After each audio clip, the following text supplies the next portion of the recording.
relative to his baseline. He wondered if it had maybe been the sheer weight of his wanting or his watching that strained his eyes till they saw what they'd wanted to see. He wondered if maybe that was how God worked now in the New World, tired of interventionist pyrotechnics like burning bushes and locust plagues.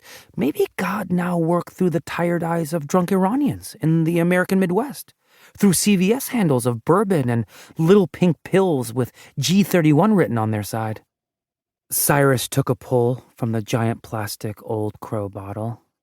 The whiskey did for him what a bedside table did for normal people.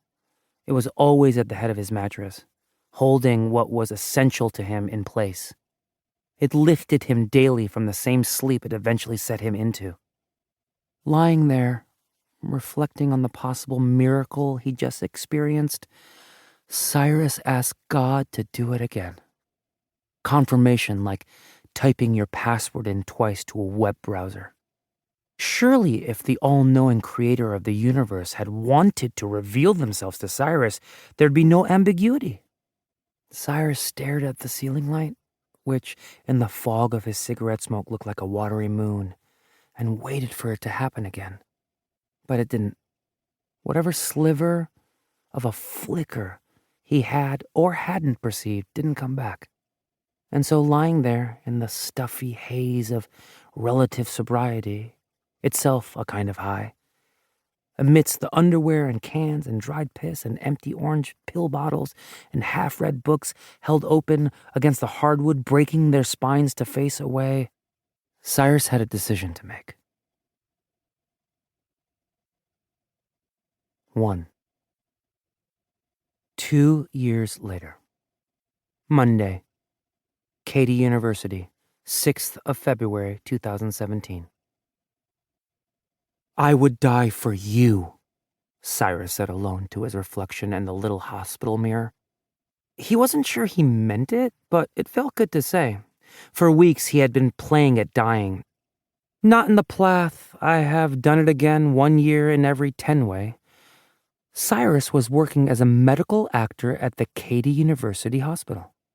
$20 an hour, 15 hours a week, Cyrus pretended to be of those who perish. He liked how the Quran put it that way, not until you die, but until you are of those who perish. Like an arrival into a new community, one that had been eagerly waiting for you. Cyrus would step into the 4th-floor hospital office, and a secretary would hand him a note card with a fake patient's name and identity on it, beside a little cartoon face on the 0 to 10 pain scale, where 0 was a smiling no hurt at all face, 4 was a straight-faced hurts a little more, and 10 was a sobbing hurts worst face, a gruesome cartoon with an upside-down U for a mouth. Cyrus felt he'd found his calling. Some days he was the one dying. Others, he was their family. That night, Cyrus would be Sally Gutierrez, mother of 3, and the face would be a 6. Hurts even more. That's all the information he had before an anxious medical student in an ill-fitting white coat shuffled in and told Cyrus/Sally his daughter had been in a car accident, that the team had done all they could do but couldn't save her. Cyrus dialed his reaction up to a 6, just on the cusp of tears.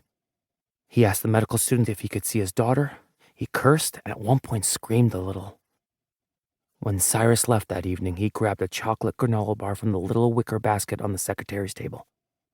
The med students were often overeager to console him like daytime talk show hosts.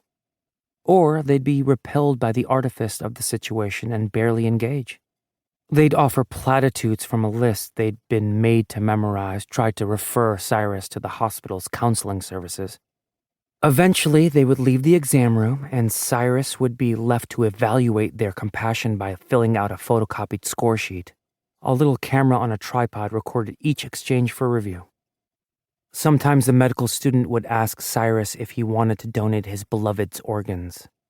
This was one of the conversations the school was training them for. The student's job was to persuade him. Cyrus was Buck Stapleton, assistant coach of the varsity.